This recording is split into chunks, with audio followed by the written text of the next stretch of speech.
Parfait. Donc, salut. Dans le fond, pour cette troisième émission du GOTS, on va faire une entrevue avec Mylène Barbe. Donc, est-ce que tu veux te présenter? Bonjour, oui, allô, Elsia. Donc, moi, c'est Mylène Barbe. Je suis travailleuse sociale dans la vie et aussi chargée de cours à l'UQO. Nouvellement chargée de cours quand même, depuis janvier 2020 que j'ai donné des cours ici. Puis, c'est ça. Parfait. Donc, j'aimerais ça, tout premièrement, je te salue. Est-ce que ça va bien? Oui, ça va. Oui, c'est une lourde session, mais j'aimerais savoir un peu ton parcours, où tu as commencé pour arriver où tu es aujourd'hui. OK.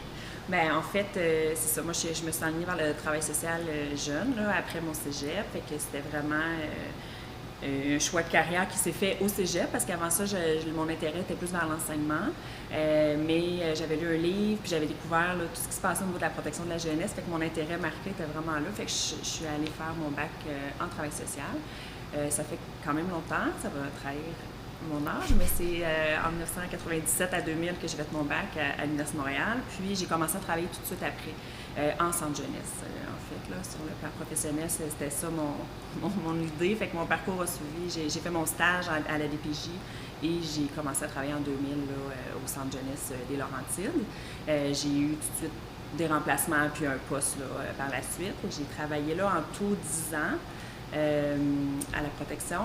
Puis, par la suite, pour toutes sortes de raisons, à un moment donné, j'avais intérêt peut-être d'aller vers les CLSC, suite à, en fait, des congés de maternité. J'ai 3 enfants dans la vie, fait que mes deux filles, quand je les ai eues au retour de congés de maternité, parce qu'il faut savoir qu'à la protection de la jeunesse, on quitte en retrait préventif quand on est enceinte. Puis, fait que ça fait beaucoup. Quand on les a rapprochés, j'avais quitté un long délai. Fait qu'à mon retour, l'adaptation au retour, travail à la DPJ devenait plus difficile en ayant des enfants. Moi, j'ai trouvé ça plus exigeant sur le plan émotif. Fait que toutes sortes de raisons m'ont amené finalement, c'est ça, à me tourner vers les CLSC. C'est donc en 2010 que j'ai commencé à travailler au C3S, parce qu'à l'époque, c'était un C3S. Donc, j'ai fait un petit tour à Laval en scolaire, mais finalement, il y avait l'enjeu du trafic, parce que malgré que j'ai beaucoup aimé le travail social scolaire, finalement, on fait des choix, on sait, hein, les femmes souvent, mais les hommes aussi, mais quand on devient parent, on fait des choix dans la conciliation travail-famille. Fait que je suis revenue là, dans les Laurentides, fait que j'étais à Sainte-Thérèse, là, au C3S, Thérèse de Blainville. Ça fait 10 ans que j'y suis. Puis, jusqu'à maintenant, là, je travaille toujours là en CLSC. OK, parfait. Et maintenant, tu es dans quel domaine, dans le fond? Là, on a vu un peu DPJ, ensuite un peu scolaire, puis maintenant, c'est quoi ta clientèle? Bien, en fait, maintenant, je suis en DI-TSADP, qu'on appelle, auprès des personnes là, qui présentent un diagnostic soit en déficience intellectuelle, trouble du spectre de l'autisme ou déficience physique. Mais quand je suis arrivée au CLSC où je travaille en 2010, initialement, c'était famille, enfance, jeunesse, le secteur. Il y avait le volet scolaire, le volet jeunes en difficulté qui appelait le 0-5 ans, santé mentale jeunesse et le DI-TSADP. Donc, au début, on arrive sur des remplacements. Et le scolaire a été aboli. Il y avait déjà beaucoup de restructuration là, dans les établissements. Donc, à Sainte-Thérèse, c'est ça. Le volet scolaire avait été aboli après quelques mois que j'étais arrivée. Et finalement, ça s'est présenté un peu par hasard parce que je ne connaissais pas la clientèle, sincèrement, là, des TSADP, quand c'était un poste qui avait une possibilité d'un poste permanent. Donc, j'avais hésité au début parce que je ne me sentais pas nécessairement là, assez outillée.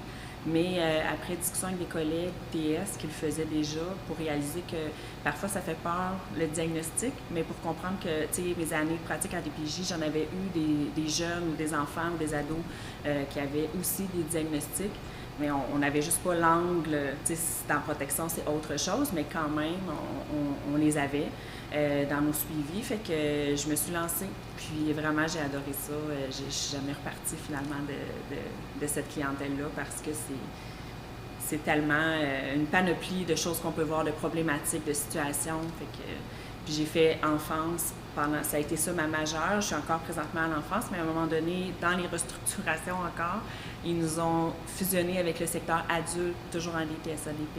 Et moi, j'ai été, lors de la fusion de 2015, ils ont reséparé. Fait que moi, par la force des choses, c'était pas mon choix personnel, mais dans les restructurations, je me suis retrouvé à l'adulte pendant 2 ans.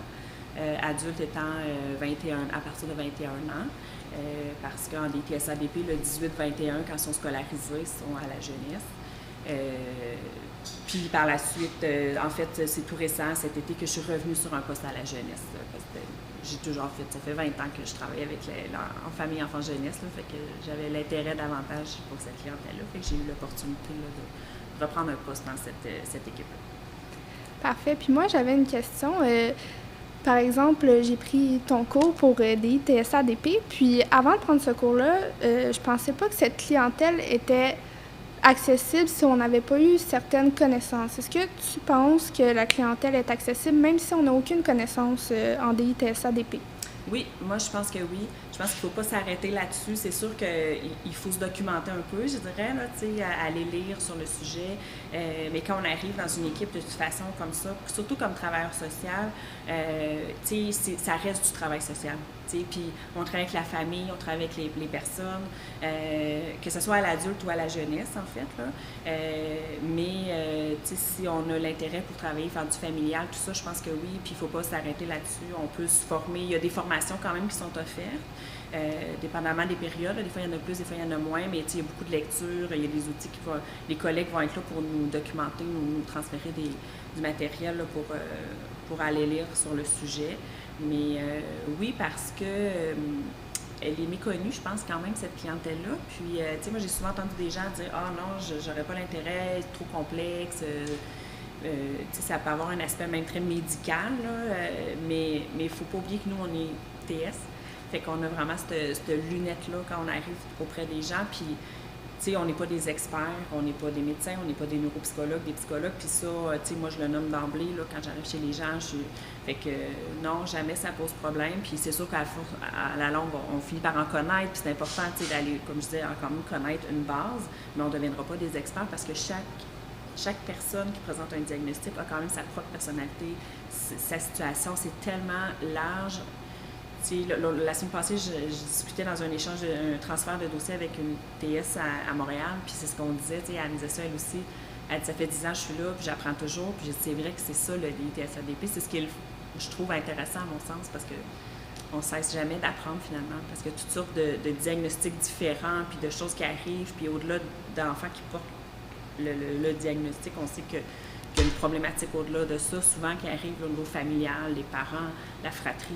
Fait qu'on est vraiment dans une approche globale. Fait que, bref, j'ai fait un long détour pour te répondre, mais je te dirais non d'emblée qu'il ne faut pas s'arrêter à ça, là, qu'on peut se lancer. Là. Non, parce que dans le fond, j'imagine que les enjeux restent les mêmes enjeux un peu que la clientèle, par exemple en DPJ, si je peux me permettre, ou est-ce que les enjeux sont totalement différents? Bien, il peut en avoir qui sont semblables, il peut en avoir des différents. C'est sûr qu'à la DPJ, on est vraiment avec le chapeau légal.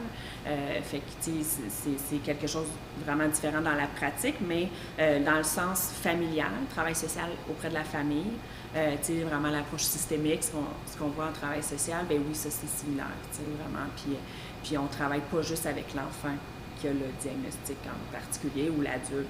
Fait que c'est justement, parce qu'on travaille avec des collègues, beaucoup en éducation spécialisée ou des psychoéducateurs. Eux vont être plus centrés souvent sur l'enfant ou la personne qui porte le diagnostic. Nous, notre rôle va être vraiment dans une approche systémique là, auprès de toute la famille. Fait qu'il y a des similitudes, puis je dirais qu'il y a des similitudes avec tout ce qui est les anciens secteurs famille, enfance, jeunesse, là, les équipes jeunes en difficulté maintenant qui appellent. C'est pas mal le même rôle, ou même santé mentale jeunesse, c'est pas mal le même rôle aussi de la travailleuse sociale. Puis est-ce que toi, tu as remarqué des différences, par exemple, quand tu travaillais en jeunesse, DI, TSA, DP, puis ensuite en adulte? Oui, il y a des différences. Certains, encore là, il y a comme deux types de dossiers, de situations avec lesquelles on va travailler. C'est soit qu'il y a des adultes vraiment qui sont isolés socialement, que la famille n'est plus là pour toutes sortes de raisons, ou que le milieu n'est pas en mesure, en fait, de soutenir leur personne. Fait qu'en ce moment-là, on est vraiment face à toutes sortes de problématiques, soit l'itinérance, des fois il y a des troubles associés en santé mentale. Fait qu'on est vraiment avec des personnes qu'il faut aussi Par exemple, le diagnostic en déficience intellectuelle, par exemple, il est moyen ou sévère, bien là, on va se retrouver avec des usagers qui vont être en hébergement. Fait que c'est autre chose.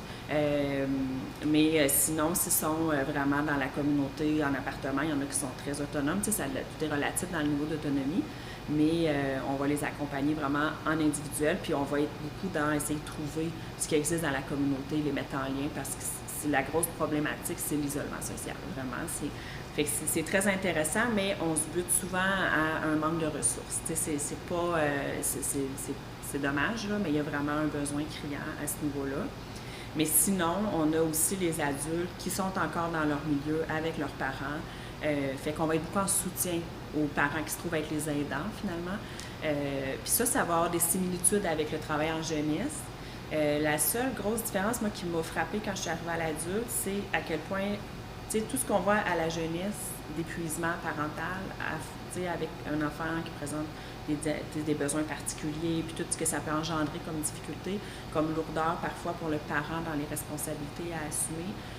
Bien là, c'est comme si à l'adulte, ces parents-là, bien, ils ont vieilli, tu sais, fait qu'ils sont rendus proches de la retraite, mais là, eux, ils ont toujours à leur charge cet enfant-là qui est devenu adulte, qui a 30 ans, 35 ans, puis même j'ai vu, tu sais, j'avais une dame de 77 ans qui s'occupe encore de son fils de 50 ans, là, de 52 ans, tu sais, fait ça n'arrête jamais, tu sais, cette tâche-là, finalement, si on peut appeler ça comme ça. Fait que c'est une responsabilité qui porte beaucoup, fait qu'on a le même travail, mais ça va être beaucoup dans le soutien, puis voir un peu ce qu'on peut offrir en répit pour ces gens-là qui ont besoin d'une pause, puis ou même seulement en écoute. Ils ont besoin d'en parler, là, de ce que ça peut leur faire vivre comme émotion. Oui, justement, tu abordes l'isolement. En ce moment, on est dans une période où on rapporte que l'isolement est problématique. Est-ce que tu l'as vu, dans le fond, se répercuter dans ton travail? Est-ce que tu as vu l'épuisement, l'isolement encore plus flagrant? Oui, vraiment beaucoup. Depuis la pandémie, là, la première vague, on appelait toutes les listes d'attente. En CLSC, on a des longues listes d'attente, malheureusement. On manque beaucoup de ressources. Fait de ressources humaines, je veux dire, là, il y a des listes d'attente. Fait qu'on n'arrive pas, en fait, à répondre à la demande. Fait que souvent, les gens, ils peuvent attendre 6 à 12 mois. Fait que quand le confinement a commencé en mars dernier, on nous avait demandé d'appeler toutes les personnes pour s'assurer, tu sais, c'était un peu une demande aussi du ministère là, pour voir comment ces gens-là vont. Puis oui, on a tombé, tu sais, moi, mes collègues, on a fait des appels comme ça, on faisait des appels des fois récurrents là, à chaque semaine ou à chaque 2 semaines. Fait qu'on était tombé sur des jeunes adultes, je dirais beaucoup, jeunes adultes qui finalement, l'école était fermée, parce qu'il y en a beaucoup, quand même, tu sais, des jeunes TSA spécifiquement, là, ou troubles du langage, par exemple, tu sais, qui sont quand même soit au cégep, à l'université, dans les cours professionnels, à l'école, tout ça. Fait qu'ayant l'école terminée, oui, il y avait beaucoup d'isolement. Au début, tu sais, certaines personnes TSA m'ont dit « Ah, ben ça fait mon affaire, j'ai plus besoin de me forcer à socialiser parce que c'est un enjeu pour eux, c'est difficile. » Mais au bout d'1 mois, 2 mois, là, on voyait que ça avait un impact là, sur leur état général, en fait. Là. On a eu beaucoup d'idéations suicidaires, beaucoup d'aspects dépressifs là, qui en venaient, qui augmentaient au fil du temps. On a travaillé avec des médecins étroitement là, pour qu'ils soient revus, puis des ajustements de médication parfois ont dû être donnés. L'anxiété augmentait beaucoup. J'ai vu des hospitalisations, des hébergements qu'on a dû faire en urgence là, dans certaines situations qui s'étaient vraiment détériorées, malheureusement. Puis aussi, l'autre chose qu'on a vu, puis là, ben, je suis revenue à la jeunesse. Fait que là, j'ai un peu un caseload d'adultes et jeunesse parce que c'est la transition. Mais à la jeunesse, l'épuisement des parents, les enfants qui étaient à la maison temps plein. N'importe quel parent là, au Québec a trouvé ça difficile. Moi-même, je suis mère, je le sais. Mais pour eux, c'est des enfants qui ont des besoins particuliers, fait que ça s'est alourdi davantage. Le quotidien c'était très dur. Les changements pour les enfants qui ont des besoins particuliers, souvent de la misère encore plus à s'adapter à un changement. Ils ne comprenaient pas ce qui se passait.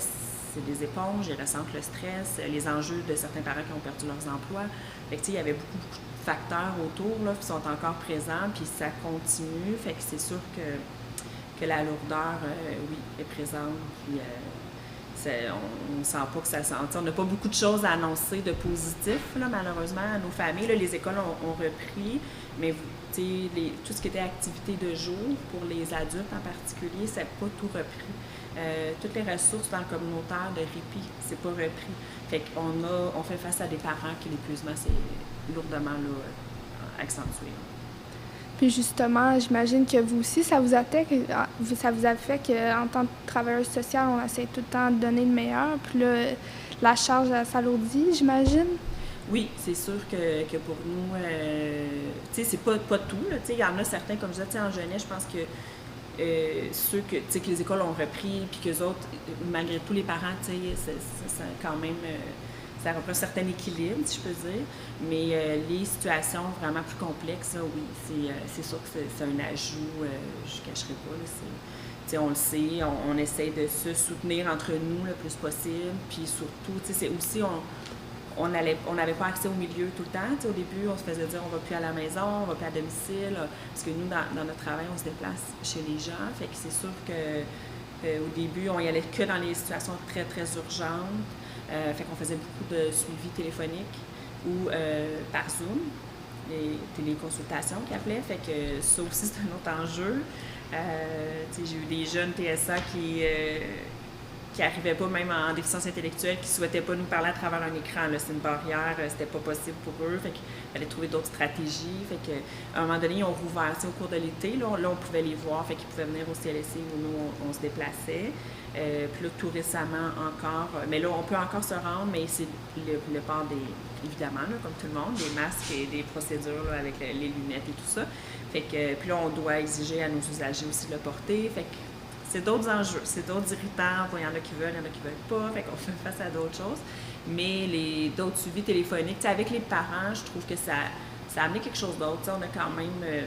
j'ai beaucoup de parents qui me disent « Ah, ben ça fait mon affaire. » Ils ne veulent pas non plus, eux autres, se mettre à risque. Là. Fait que ça fait leur affaire qu'on soit téléphonique, par exemple. Puis, on découvre quand même... Là, j'ai dit beaucoup les choses négatives, mais il y a des choses positives. On découvre... finalement, une polyvalence dans certains suivis, puis des façons de faire, puis ça réduit les déplacements, les durées de déplacement. Fait que parfois, il peut y avoir des avantages là, pour les gens là, aussi de nous parler plus souvent, mais pas nécessairement en présence. Justement, en abordant le positif, qu'est-ce que tu dirais que cette clientèle-là t'a apporté? Tellement de choses, là, mais c'est vraiment, moi je trouve là, personnellement que c'est du travail social dans toute sa splendeur, si je peux dire, parce que c'est varié. Il y a toutes sortes de problématiques. C'est pas parce qu'au début, on se dit, bon, ben là, OK, je reçois, on reçoit, par exemple, notre charge de cas.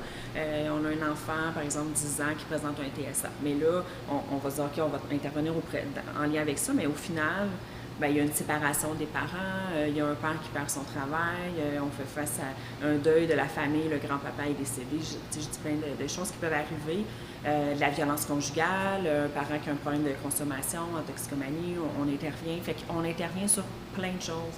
Fait que moi, je trouve que c'est ça qui est la beauté du travail social auprès de cette clientèle-là, parce que c'est tellement varié qu'on s'ennuie jamais. Puis on ne peut jamais prévoir ce qui va arriver quand on commence un suivi. C'est aussi le travail avec les partenaires, avec les autres professionnels. Fait qu'on est beaucoup dans l'interdisciplinarité, mais vraiment, on fait des PSC régulièrement, que ce soit avec le scolaire, que ce soit avec les centres de réadaptation. Ça, je n'ai pas parlé là, dans la réorganisation, mais peut-être qu'on l'abordera plus tard, mais c'est ça, on travaille avec les CRDI, CRDP. Dans les Laurentides, c'est Flores, Plié. Fait qu'on peut être appelé à travailler avec des ergothérapeutes, des physiothérapeutes, des psychologues, beaucoup éducateurs spécialisés. Dans les CRDI notamment, là, c'est beaucoup ça, ou des psychoéducateurs. Fait que, on a la richesse, là, ça c'est génial. On peut faire des rencontres ensemble, en commun. Dans certaines situations, on a beaucoup d'autonomie professionnelle encore qui nous est laissée. Fait que selon l'analyse qu'on en fait, l'évaluation qu'on en fait, on peut choisir de co-intervenir ensemble dans certaines situations que ça nécessite ça. Puis on fait, à ce moment-là, on voit vraiment la situation évoluer beaucoup plus rapidement. Fait que ça peut être super intéressant. Mais il faut aimer travailler en équipe, travailler en collaboration. On travaille étroitement aussi avec les organismes communautaires dans le milieu Fait que ça nous permet aussi de connaître beaucoup plus le milieu communautaire, là, en CLSC. Surtout, c'est une grande force de CLSC. Fait que je trouve que ça, on a gardé cette couleur-là. Fait qu'on est beaucoup, là, que ce soit les ressources de répit, d'activités spécialisées, souvent les maisons de la famille, tu sais, toutes sortes, parce que des fois, ils vivent une difficulté, tu sais, socio-économique, fait qu'il faut les mettre en lien. Fait qu'on est appelé finalement à connaître les organismes communautaires, puis ça change souvent. Il y a des fois des nouvelles choses qui arrivent, une subvention pour tel besoin. Fait qu'il faut toujours être à l'affût des informations. Fait que ça nous garde, je trouve que c'est stimulant pour ça. Les équipes de travail, on a une belle équipe aussi, là, je trouve, où moi je suis. Fait que, on va beaucoup se partager les informations, on va être beaucoup en... Fait que c'est super intéressant. Tu as parlé centre de réadaptation? Oui. Parle-moi-en. Oui. Dans le fond, les centres de réadaptation, soit en déficience intellectuelle ou en déficience physique, c'était deux choses complètement différentes avant la fusion. Donc, nous, déjà, dans l'équipe CLSC, où moi j'étais, on appelait ça la première ligne. Fait on faisait partie, comme je disais tantôt, du secteur famille, enfants, jeunesse. Mais nous, on était avec les enfants qui présentaient des diagnostics, qu'il fallait, dans le fond, il y a des critères d'admission là, à notre équipe, fait qu'il faut que le diagnostic soit posé. Fait que là, nous, on était avec ces familles-là. Mais on était appelés à travailler en collaboration à ce moment-là avec nos partenaires, qui étaient la deuxième ligne. Puis là, ça, c'est les centres de réadaptation. Puis selon si c'était la déficience physique ou le déficience intellectuelle ou TSA, trouble du spectre de l'autisme, mais là, on travaille avec un ou l'autre des partenaires. Fait que quand la fusion est arrivée, ils nous ont regroupés tous ensemble. Dans le fond, ils ont créé une direction dans l'organigramme là, du nouveau 6. Fait qu'on on s'est pas joint à la direction jeunesse. Il y a eu une direction, mais nous, on était vraiment avec la direction DITSA-DP, qui a changé de nom, en fait. Là, c'est la direction des programmes en déficience et de la réadaptation physique. C'est tout récent. C'est le nouveau nom de la direction. Mais c'est ça. Fait que là, on était avec eux, les deuxièmes lignes, et le bouclier et le Florès. Puis encore là, selon, parce qu'on est une grande région dans les Laurentides, fait que moi je suis au bassin sud, il y a le bassin centre, le bassin nord, et c'est pas tout pareil comment ça a été divisé. Tu sais, on a comme un chef de programme, et parfois on était avec soit les équipes Florès, mais il y a des secteurs qui sont avec les équipes boucliers. Mais c'est un peu complexe à tout expliquer ça de même. Mais en tout cas, bref, les centres de réadaptation, c'est vraiment des services spécialisés. Initialement, là, c'était là pour, en lien évidemment avec le diagnostic, puis c'est vraiment soit de la réadaptation, adaptation, rendu un peu plus vieux parfois, mais on va... des exemples concrets, là, un jeune enfant 0-5 ans qui a un trouble du spectre de l'autisme va avoir accès à des programmes du ministère, là, le ICI par exemple, qui est de l'intensité de service, là, fait que ça va être vraiment des interventions intensives. Fait que là, ça, c'est vraiment une équipe spécialisée qui va offrir des heures de réadaptation intensive comme ça, selon un programme préétabli qui est donné partout au Québec. T'sais. Fait que ça va être vraiment comme un exemple. C'est là où il y a cette intensité-là, c'est avec les tout-petits. Après ça, mettons les équipes...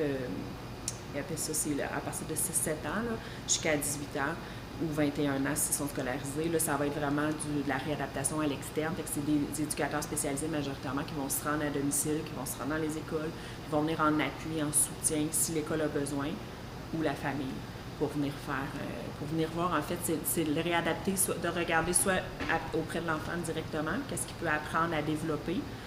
Par exemple, dans ses habiletés sociales, au niveau des émotions, la gestion des émotions, les comportements, ou regarder plus là, au niveau des parents, ce qui peut être mis en place dans la structure, dans l'horaire, dans la routine.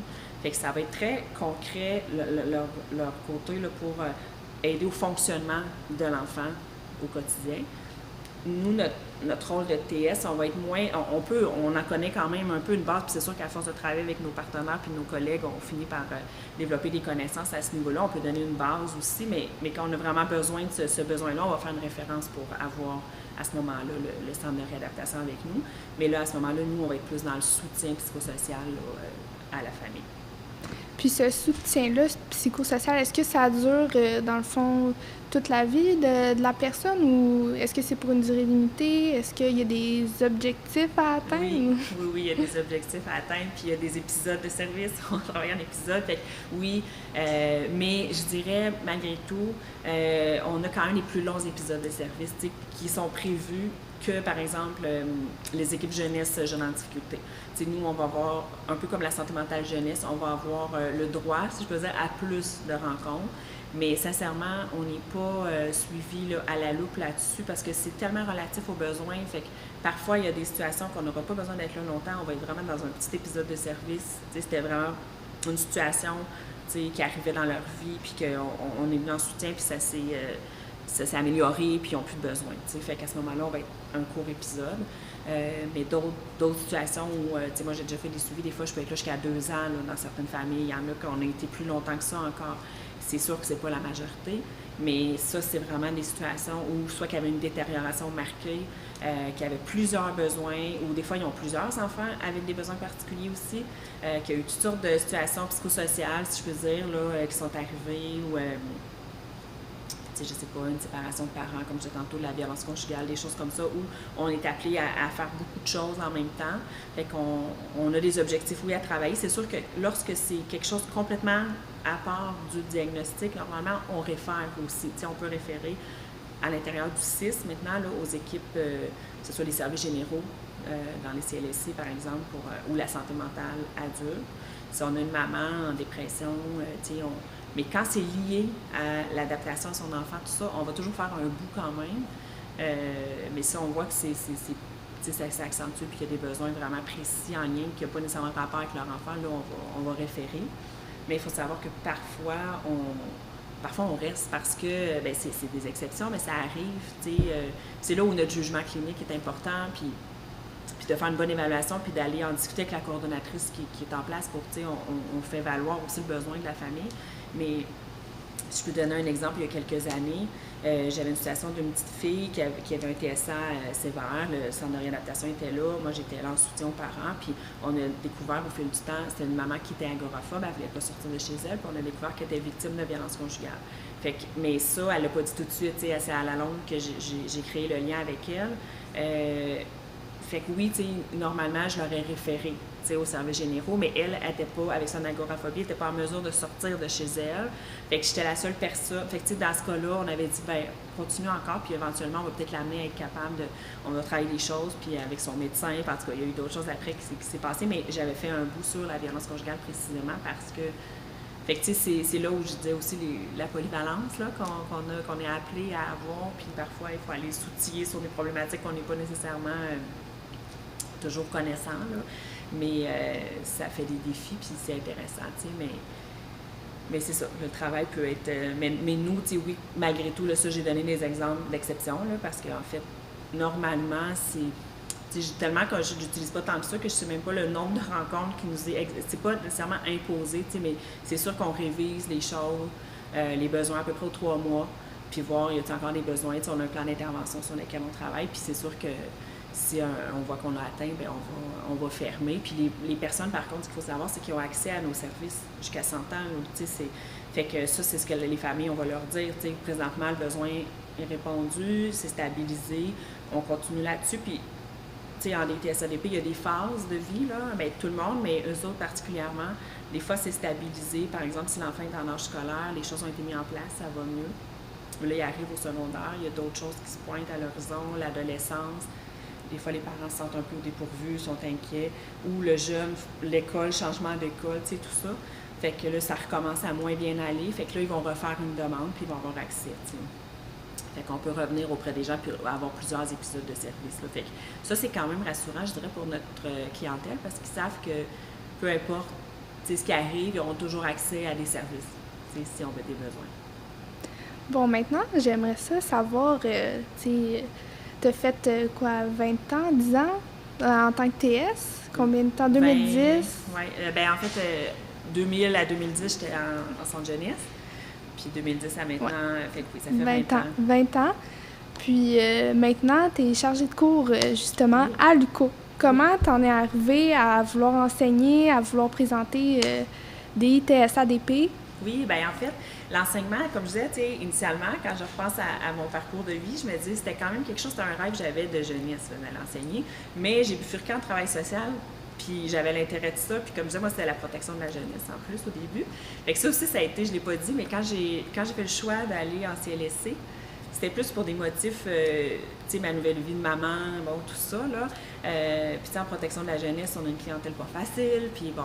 Mais ça a été un gros deuil pour moi parce que j'avais tellement l'idée que c'était ça. Mais finalement, j'ai découvert le DITSADP, j'ai adoré ça. Fait que j'ai vraiment une passion là, pour le travail social. J'ai pris des stagiaires aussi au fil des années quand j'étais au CLSC. Fait que c'est sûr que c'est là où l'envie de l'enseignement m'est venue. Je me disais, il me semble que j'aimerais ça. Mais je me disais toujours, je vais attendre, je vais être sûre d'avoir une bonne expérience, un bon bagage là, expérientiel pour partager tout ça. Et j'avais aussi l'autre idée, la maîtrise. Parce que moi, j'avais fait mon bac, comme je te disais, j'avais pas fait la maîtrise tout de suite après. Mais je l'avais toujours eu en tête. À deux reprises, j'ai fait venir les documents pour la maîtrise, je m'en souviens. À l'époque de l'Université de Montréal. Finalement, pour toutes sortes de raisons, j'ai eu mes enfants. Il y a d'autres choses de la vie qui suit son cours. Mais j'ai eu un troisième enfant en 2014 et pendant mon congé de maternité, des fois on est en pause, on réfléchit plus. Puis là, je me suis dit, si je veux faire la maîtrise, c'est le temps ou jamais. Sachant qu'en chargé de cours, il faut une maîtrise. Mais aussi, c'était un intérêt personnel que j'avais de la maîtrise. Là. Je m'étais toujours dit que je la ferais un jour. Mais à l'époque, je voulais aller travailler avant. Mais je m'étais dit, là, le 40 ans s'en vient. Si tu as le goût de le faire, go. Fait que je suis retournée aux études à l'UQO. J'ai fait ici ma maîtrise, puis c'est assez récent qu'elle se donne. Hein? J'avais appelé avant ça, puis ça se donnait pas à Saint-Jérôme. Mais j'ai adoré mon parcours de maîtrise.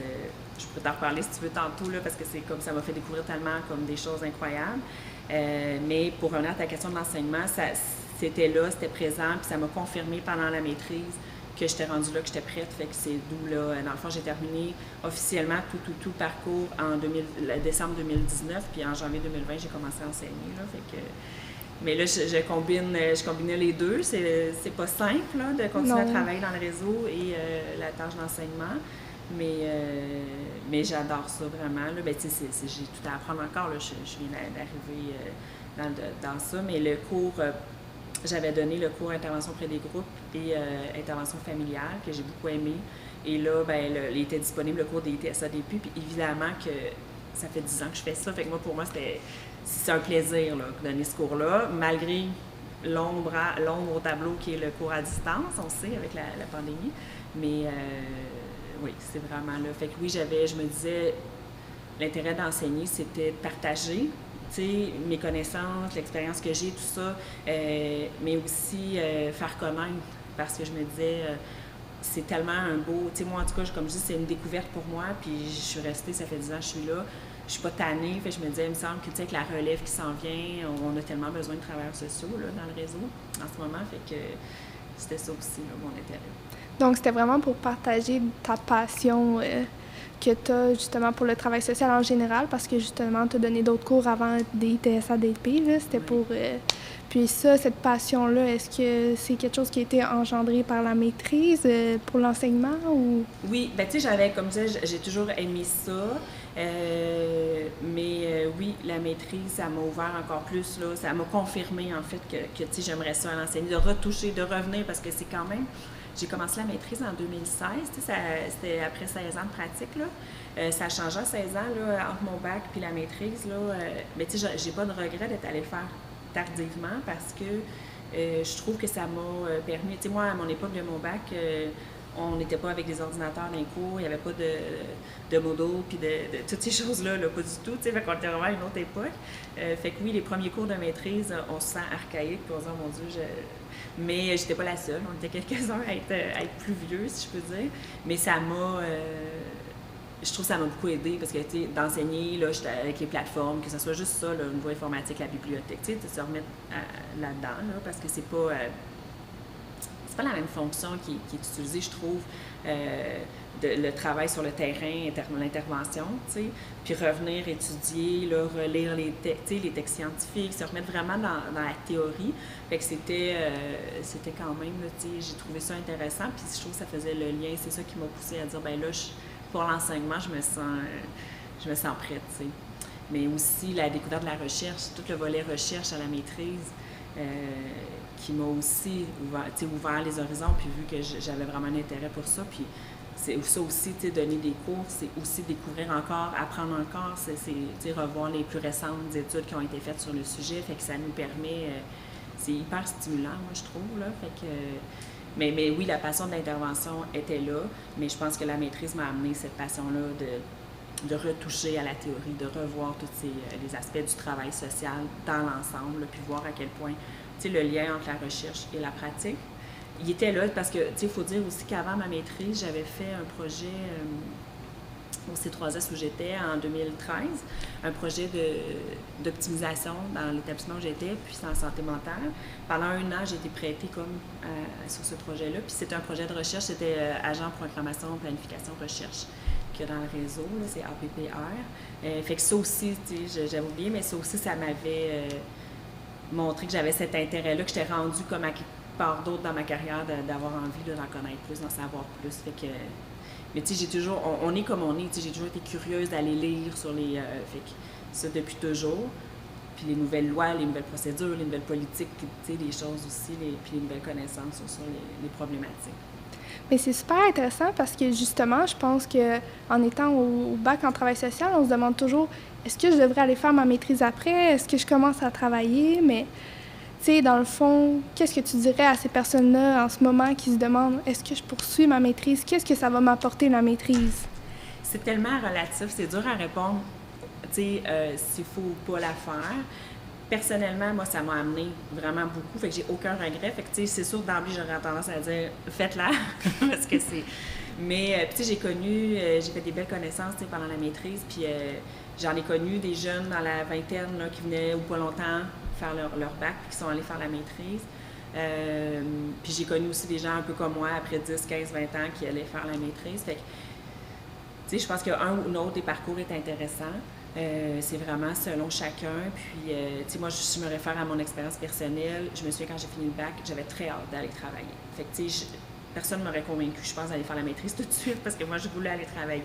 Mais c'était une autre époque aussi. Tu sais, je pense qu'aujourd'hui, sachant ce qu'on sait sur le développement des autres professions autour de nous, tu sais, on travaille social, on travaille étroitement avec des psychoéducateurs, par exemple, des psychologues.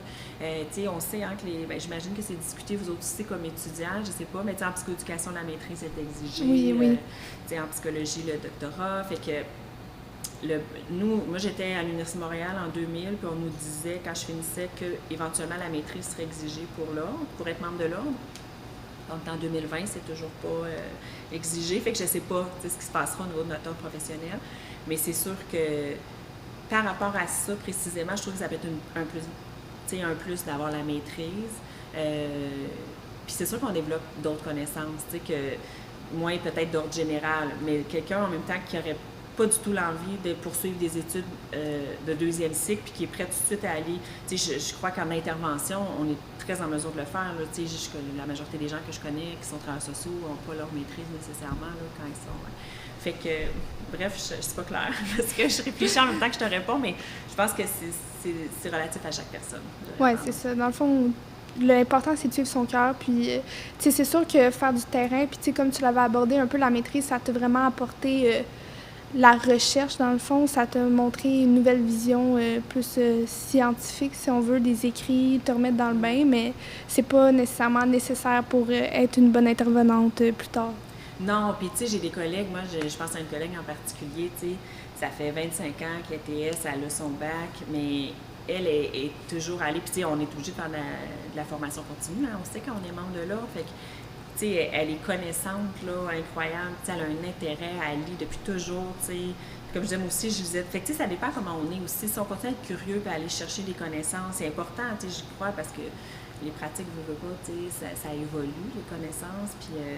puis ça permet aussi cette pause-là quand on va en formation, peu importe que ce soit la maîtrise ou en formation ailleurs, mais quand on fait ce temps d'arrêt-là, cette pause-là, c'est là où l'approche réflexive qu'on parle, toute la distance à prendre avec la pratique nous fait réfléchir puis analyser les choses puis progresser, je pense, là, comme intervenant. Là. Fait que c'est ça, un n'empêche pas l'autre, mais évidemment que moi, je crois beaucoup au savoir expérientiel, puis c'est en faisant qu'on apprend. T'sais, c'est important d'avoir nos connaissances, mais sur le terrain en intervenant, puis c'est sûr, en rencontrant les gens, tout ce qui se développe dans l'essentiel de notre pratique, c'est créer le lien avec les personnes, peu importe la clientèle avec laquelle on travaille. Fait que ça s'apprend en faisant, en le travaillant puis en l'expérimentant. Puis là, 20 ans d'expérience, c'est beaucoup. Est-ce que tu donnerais, exemple, tu pouvais parler à toi il y a 20 ans quand tu commençais, est-ce que tu aurais des conseils à te donner? Est-ce que tu aimerais dire quelque chose à cette personne-là? Oui, moi, ça serait fais-toi confiance. Je trouve que c'est ça qu'au début, ça serait fais-toi confiance, puis une chose à la fois. On peut pas avoir 10 ans de pratique quand on l'a pas. Fait que je trouve ça, des fois, de rester sur la base, de revenir à la base, en fait, d'arriver avec les gens, puis de dire on co-construit ensemble, puis j'ai pas la prétention de tout connaître. Puis, vraiment, je pense que ça serait le conseil que je me donnerais, parce que surtout que j'étais à la protection de la jeunesse, que j'étais très jeune. Moi, j'ai fait tout mon parcours secondaire, cégep, université.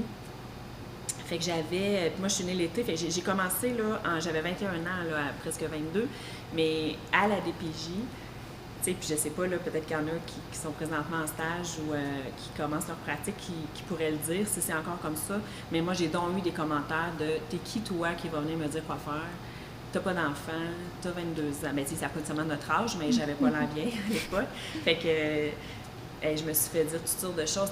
On rentre dans la vie des gens dans un contexte d'autorité. Je sais pas, pour quelqu'un qui aurait débuté sa pratique dans un contexte volontaire comme le CLSC ou en organisme communautaire, peut-être que c'est différent, mais moi, ayant commencé en protection, c'est ça, c'était un enjeu. Fait que j'avais toujours très, très hâte d'être plus vieille, d'avoir plus d'expérience. Mais c'est ce que je me dirais, prends ton temps, puis parce qu'au final, les gens ont réussi, malgré même le contexte d'autorité dans lequel j'étais. Sincèrement, j'ai des beaux exemples en tête. Je m'en souviens encore de certaines situations où j'ai réussi à créer un beau lien de confiance avec les parents, avec les enfants, les jeunes, puis malgré qu'on était à la protection, puis malgré qu'au début, ils m'ont dit « T'es qui toi qui va venir me dire quoi faire? » Mais je pense que ça dépend beaucoup de notre posture comme professionnel, puis tout le savoir-être qu'on apprend beaucoup dans le bac, mais je pense que c'est super important. Puis l'autre conseil, puis moi j'ai été chanceuse à ce moment-là, le réseau était différent d'aujourd'hui. J'avais beaucoup de mentors, si je peux dire ça comme ça. J'avais beaucoup de collègues plus âgés, plus expérimentés, qui étaient autour de moi. On était une équipe, on avait accès facilement. Vraiment, on n'était pas dans les mêmes redditions de compte qu'aujourd'hui. Fait que ça aussi, ça a été aidant quand même. Fait qu'aujourd'hui, moi, je dis, puis quand j'ai pris les stagiaires, puis moi, j'ai toujours aux étudiants, allez demander de l'aide, allez solliciter les gens. Je sais que c'est pas facile, je sais qu'il y a beaucoup de portes fermées, puis que les gens ont l'air occupés, mais il faut pas rester seul. Puis, récemment, je le vois, ils ont quand même un retour de remettre des choses en place. Quand il y a eu la grande fusion de 2015, il y a eu des choses qui ont été tassées, mais là, je le vois, fait que ça, c'est encourageant. Fait que si je peux passer un message d'espoir pour les étudiants, dans le réseau, il y a quand même des choses qui reviennent, des rencontres de co-développement, par exemple, des rencontres cliniques, des réunions. Fait que je peux pas parler pour tous les secteurs, mais je le vois quand même que cet intérêt-là des gestionnaires puis des coordonnatrices en place. Fait que c'est important d'y participer. D'y aller, de prendre les risques, des fois, de présenter un cas qu'on a l'habitude de vraiment se dire je suis là au même titre que les autres, puis d'oser, puis c'est comme ça qu'on apprend, puis c'est tellement important. Puis des fois, si on n'a pas accès à ça, bien, solliciter une collègue, j'aurais besoin, quand est-ce qu'on a un temps, on échange, puis le faire pour donner aussi aux autres, mais c'est par les échanges, puis même avec 20 ans de pratique, quand je suis dans une situation complexe, je ne peux pas toujours savoir qu'est-ce qui est mieux, puis on a besoin d'en parler pour bien l'analyser, bien le comprendre, prendre une distance. Oui, c'est sûr que c'est important. Là, le travail d'équipe, l'interdisciplinarité, surtout dans mon futur travail, puis pour toi, dans ton travail en ce moment. Puis, tu as abordé un peu la protection de la jeunesse. Je sais que c'est quelque chose qui est assez légal.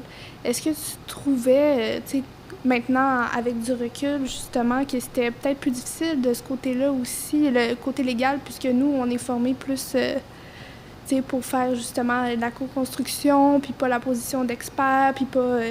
Oui, c'est vrai que c'est un enjeu, c'est un défi.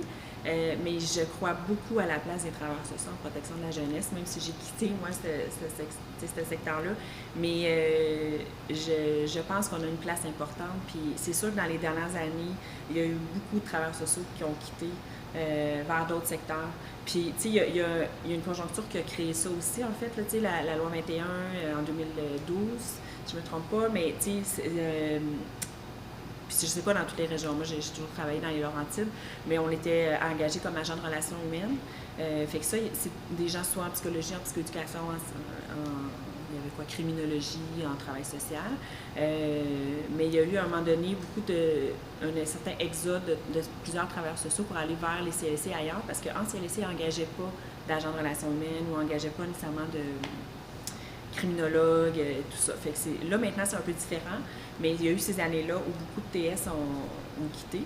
Pas toutes, là, il y en a encore à la protection, mais c'est ça. Mais tout ça pour dire que je pense qu'on a notre place parce qu'on a une lunette, justement, différente, puis toute l'approche très familiale qu'on a, puis l'approche structurelle. Moi, j'avais été beaucoup formée à l'Université de Montréal en sortant de mon bac là, sur l'approche structurelle, puis je trouve que ça m'a beaucoup servi à la protection. Mais c'est sûr qu'on ne peut pas faire fi de la loi. Puis, tu sais, ça, on le nomme, les gens le savent. Tu sais, on arrive, regardez, j'ai une loi appliquée, tu sais, mais il y a une façon de le faire, puis une façon d'amener, tu sais, le savoir-être que je parlais tantôt. Je pense qu'il est encore plus important, tu sais, en protection, parce que malheureusement, parfois, il y en a qui peuvent arriver avec vraiment une attitude très autoritaire, puis, tu sais, cogner chez quelqu'un, puis dire, il y a eu un signalement pour votre enfant, là, c'est déjà une brique qui vient de leur tomber sur la tête. Je pense qu'on n'a pas besoin de rajouter là-dessus une attitude. Fait que c'est ça, je pense, qui peut-être.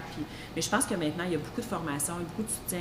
C'est probablement mieux actuellement.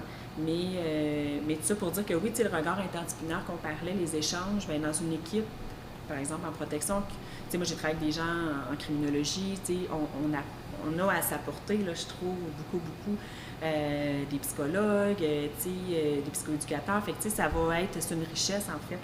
Mais je pense qu'on a notre place par notre vision, peut-être, là, que le systémique, justement, là, de regarder puis pas juste le systémique, mais aussi tous les facteurs, les déterminants sociaux autour de la situation, on l'a beaucoup, hein, on est formé là-dedans. Fait que je trouve oui, je pense que, mais oui, c'est quand même, j'ai aussi un séminaire de stage présentement là, à l'Université de Montréal, puis j'ai 2 étudiantes qui sont en stage présentement en protection de la jeunesse. Et il y en a une des 2 qui me disait, je suis vraiment là, heurtée dans mes valeurs de voir. Fait que c'est sûr que c'est un contexte qui est difficile. Je le comprends, je le conçois, puis je pense qu'il faut prendre le temps. Puis il y a beaucoup de choses à connaître au niveau de la loi. Mais il y a un soutien, il y a des équipes d'avocats en place, il y a des réviseurs, il y a quand même, il y a des gens autour, il y a des formations beaucoup qui sont données dans les centres jeunesse. Fait c'est là où je disais, il ne faut pas prendre le temps. C'est vraiment, ça serait le conseil encore là, prendre le temps parce qu'on ne peut pas tout connaître au jour 1, mais quelqu'un qui aurait la passion de ça, parce qu'on peut, moi je dis c'est un deuil quand je suis partie parce que c'était vraiment, c'est comme une mission tatouée sur le cœur, là, protéger les enfants, c'est vraiment, on sent qu'on a vraiment un impact aussi dans la vie des gens, là, mais positif pour les enfants, fait que c'est ça. Je pense que c'est comment on peut le voir, puis parfois ça fait peur, mais c'est une minorité dans tous les dossiers qu'on va avoir qui vont être très, très ardus avec la violence, l'agressivité, puis qu'on va devoir vraiment avoir un rôle d'autorité à faire, là. Mais il y en a d'autres une grosse portion qui vont être... c'est pas tout le monde, là, c'est pas tous les agents en protection de la jeunesse qui veulent rien savoir. Il y en a qui c'est un cri à l'aide, puis qui en veulent de l'aide, ils reconnaissent qu'on a des besoins, puis on met en place des mesures volontaires, puis il y a quelque chose de beau aussi à travers ça, des belles réussites, j'en ai vu, puis je l'entends encore, j'ai encore des amis là, qui travaillent en protection, fait que ces gens-là, ils restent, fait que il y a quelque chose encore d'intéressant là, à travailler avec cette clientèle-là. Oui, puis là, dans le fond, justement, protection de la jeunesse, des TSADP, est-ce que tu penses que dans l'avenir, tu aimerais peut-être aller voir une autre clientèle ou TSADP, c'est... Je sais pas. Sincèrement, c'est une bonne question. Je ne sais pas. Pour l'instant, j'aime beaucoup ça. Puis là, c'est sûr que j'ai mon beau projet d'enseignement là, présentement parce que j'ai une année qui s'en vient là, où je prends une année sans solde, en fait, au CLSC. Fait que je vais enseigner davantage pour me concentrer me consacrer davantage à l'enseignement. Fait que je sais pas après. Je sais pas comment je vais, qu'est-ce qui me plairait, mais oui, tu sais, parfois j'ai déjà regardé la santé mentale, par exemple. C'est quelque chose, tu sais, on y touche beaucoup en DTSA parce qu'on a des parents qui ont des difficultés aussi, ou des fois il y a des comorbidités là, en lien avec nos usagers, nos jeunes. Mais oui, il ne s'est pas dit qu'à un moment donné, c'est ça aussi, les fusions d'établissements, mais c'est qu'on peut se promener beaucoup. Hein. Maintenant, on a accès toutes les possibilités sont là. Mais ça serait plus cette clientèle-là, sinon ça serait au niveau santé mentale. Ouais. Mais c'était super intéressant. Merci beaucoup d'avoir participé. Je pense qu'on a vraiment beaucoup à apprendre de cette clientèle-là. Puis aussi, tous les conseils que tu as emmenés, ça vient vraiment me rejoindre parce que justement, ce cours-là, ça m'a ouvert une porte sur une clientèle que je pensais pas explorer dans ma vie. Puis là, ça m'emmène des questionnements pour mon futur. Donc, je trouve ça super important de l'emmener, puis de justement d'apporter qu'on doit se faire confiance, puis qu'on doit se lancer. Oui, vraiment, bien merci. Merci à toi de m'avoir invité à une rencontre comme ça. Puis si je peux avoir, moi c'était un peu ça, je réfléchissais qu'est-ce que, tu sais, je prétends pas avoir la connaissance infuse, au contraire, là, je pense qu'on apprend toujours, mais je pense que si je peux avoir un peu transmis de ma passion là, du travail social, puis de pas s'arrêter à une clientèle, tu sais, d'y aller, c'est du travail social, peu importe, tu sais, j'avais un collègue qui me disait toujours ça, peu importe dans quel secteur tu vas te trouver, tu restes une TS, puis c'est la lunette TS que tu vas avoir, puis tu sais, effectivement, je pense que c'est vrai, tu sais, fait que... Mais oui, c'est désamorcer un peu la barrière parfois qu'on se met. Oui. Tant mieux si ça t'a... J'espère que ça va inspirer d'autres gens aussi à aller voir cette facette-là du travail social. Puis c'était vraiment intéressant. Bien, merci beaucoup. Merci à toi d'être venu.